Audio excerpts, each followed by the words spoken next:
ತಮಗೆಲ್ಲ ಗೊತ್ತಿರೋ ವಿಚಾರ. ಮೊನ್ನೆ ನಮ್ಮ ಶಿವಮೊಗ್ಗದಲ್ಲಿ ಆದಿಚುಂಚನಗಿರಿ ಸ್ಕೂಲಲ್ಲಿ ಈ ಥರ ಒಂದು ಜನಿವಾರ ವಿಚಾರವಾಗಿ ಘಟನೆ ನಡೆದಿದೆ. ನಾವು ಆ ಕುರಿತು ನಮ್ಮ ಕನ್ಸರ್ನ್ಡ್ ಆಫೀಸರ್ಸು ಆಮೇಲೆ CCTV ಫುಟೇಜ್ ಎಲ್ಲ ಇನ್ ಡೀಟೇಲ್ ಆಗಿ ನಾವು ಚೆಕ್ ಮಾಡಿದ್ದೀವಿ.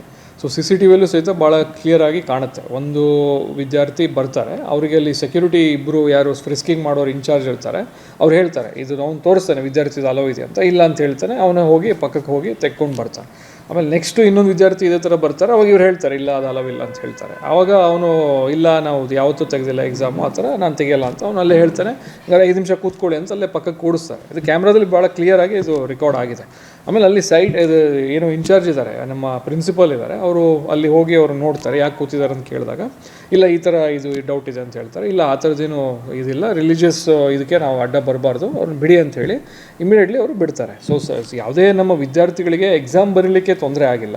ಅವರು in time before exam time only ಕ್ಲಾಸಿಗೆ ಹೋಗಿ ಅಲ್ಲಿ ಕೂತು ಬರೆದಿದ್ದಾರೆ.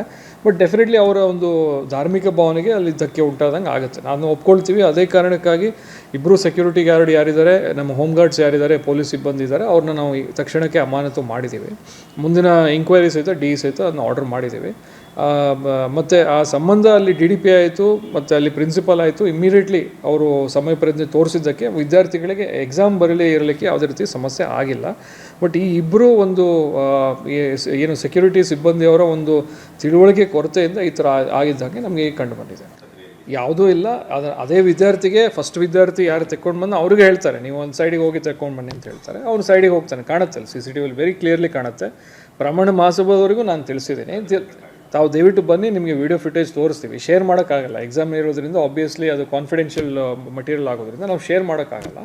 ಬ್ರಹ್ಮಾಂಡ ಮಹಾಸಭಾದವರೆಗೂ ನಾನು ಹೇಳಿದ್ದೀನಿ, ನೀವು ಬನ್ನಿ, ಅದನ್ನ ನಿಮ್ಮ ಫುಟೇಜ್ ತೋರಿಸ್ತೀನಿ. ಆಮೇಲೆ ವಿದ್ಯಾರ್ಥಿ ಆ ಥರ ಕಟ್ ಮಾಡಿದವರು ಆ ಥರ ಇದ್ದರೆ ದಯವಿಟ್ಟು ತೋರಿಸಿ, ನಾವು ಅವ್ರಿಗೆ ಬೇಕಾದ್ರೆ ಆ ಇಂಕ್ವೈರಿನೂ ನಾವು ಮಾಡ್ತೀವಿ. ಮತ್ತು ಇದೇ ವಿಚಾರವಾಗಿ ದೊಡ್ಡಪೇಟೆ ಸ್ಟೇಷನಲ್ಲಿ FIR ಸಹಿತ ನಾವು ಬುಕ್ ಮಾಡಿದ್ದೀವಿ. ಆ FIRಲ್ಲಿ ಸಹಿತ ತನಿಖೆ ಮಾಡಬೇಕಾದ್ರೆ ಈ ಥರ ಏನಾರು ಆಗಿದ್ದು ಕಂಡು ಬಂದರೆ ಖಂಡಿತ ಅದು ನಮ್ಮ ಗಮನಕ್ಕೆ ಬಂದೇ ಬರುತ್ತೆ.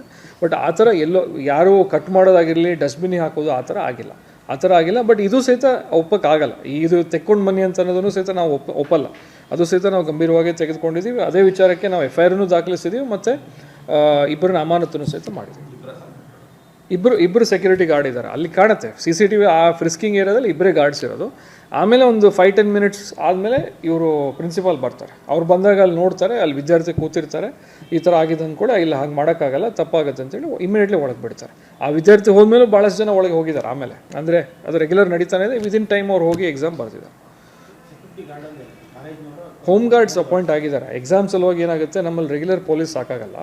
ಇಬ್ಬರು ಅಂದರೆ ಹೋಮ್ ಗಾರ್ಡ್ಸ್ ಇಲಾಖೆಯಿಂದನೇ ಅಲ್ಲಿ ಆರ್ಡರ್ ಆಗಿ ಅವ್ರು ಹೋಮ್ ಗಾರ್ಡ್ಸು ಪ್ರತಿ ಸೆಂಟ್ರಿಗೆ ಇಷ್ಟು ಜನ ಅಂಥೇಳಿ ನಮಗೆ ಎಷ್ಟು ಕ್ಲಾಸ್ ರೂಮ್ಸ್ ಬರ್ತದೆ ಅದರ ಪ್ರಕಾರ ಅಲಾಟ್ ಆಗಿರ್ತಾರೆ. ಆ ಹೋಮ್ ಗಾರ್ಡ್ಸಲ್ಲಿ ಇಬ್ಬರು ಈ ಥರ ಆಗಿದ್ದಾರೆ. ಹೋಮ್ ಗಾರ್ಡ್ ಕಮಾಂಡೆಂಟ್ ಅವರೇ ಆ್ಯಕ್ಷನ್ ತೊಗೊಂಡಿದ್ದಾರೆ. FIR ನಾವು ಸಂಬಂಧಪಟ್ಟ ಇದು ನಮ್ಮ ದೊಡ್ಡಪೇಟೆ ಸ್ಟೇಷನಲ್ಲಿ ಯಾರು ಸಂಬಂಧಪಟ್ಟ ಆಫೀಸರ್ಸ್ ಇರ್ತಾರೆ ಅವ್ರ ಮೇಲೂ ಸಹಿತ ಇನ್ಕ್ಲೂಡ್ ಮಾಡಿದ್ದಾರೆ. ಅದನ್ನು ತನಿಖೆಯಲ್ಲಿ ಆ ಥರ ಯಾರಿಗೆ ಆಗಿದ್ದು ಕಂಡು ಬಂದರೆ ಅವ್ರನ್ನೂ ಸಹಿತ ನಾವು ಸೇರಿಸ್ತೀವಿ. ಅಲ್ಲ, ಈಗಾಗಲೇ ನಾನು ವರದಿಯನ್ನು ಈಗೇನು ನಾವು ಅಮಾನತು ಮಾಡಿದ್ದೀವಿ ಅದನ್ನು ವರದಿಯನ್ನು ಆಲ್ರೆಡಿ ನಾನೀಗ ಕಳಿಸಿದ್ದೀನಿ. ಇನ್ ಡೀಟೇಲ್ ಅವ್ರ ಡಿಪಾರ್ಟ್ಮೆಂಟಲ್ಲಿ ಇಂಕ್ವೈರಿ ಆಯಿತು. ಆಮೇಲೆ FIR ಮುಂದಿನ ಪ್ರಗತಿ ಏನಾಗಬೇಕು ಆಗುತ್ತೆ, ಅದರ ಪ್ರಕಾರ ಅದಾಗುತ್ತೆ.